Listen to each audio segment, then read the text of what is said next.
Assalomu alaykum qadrli obunachilar. Hozir sizlar bilan T16 detektorimizni qanaqa qilib ishlatilishini ko'rib chiqamiz.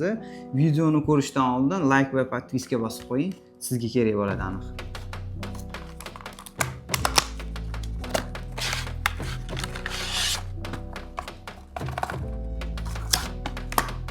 Xo'p.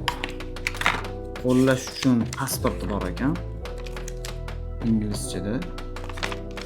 Zaryadka qilish uchun USB porti. Detektorimizning o'zi mana shunaqa ko'rinishda bo'ladi.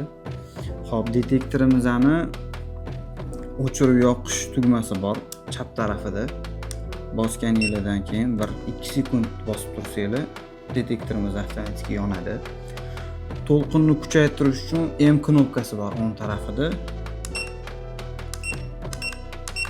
Har bir marta bosganingizda bittadan chastota to'lqini kuchayib boradi. Chastota to'lqinini eng past kursida ishlatadigan bo'lsanglar, 5 sm gacha bo'lgan radiusda skritli kamera yoki prostushkalarni topsanglar bo'ladi. Eng oxirgi kursiga qo'yadigan bo'lsanglar, buni 1 metrgacha bo'lgan rastiyanada sizlarni prostushka yoki GPSlarni topib berish mumkin.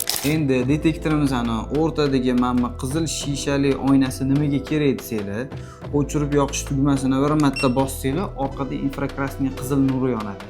Qorong'u xonada ko'z bilan skritli kamerani topish imkonini beradi bu narsa.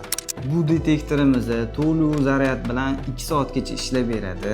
Zaryadkasi o'chgandan keyin 5 volt 1 amper zaryadchida zaryadga qilsanglar momentda qizil chirog'i yonib turadi. Yashil chirog'i yonsa to'lganligini bildiradi. Kimga shunaqa detektorlarimiz kerak bo'lsa, tekshirib beramizga aloqaga chiqing. Salomat bo'ling.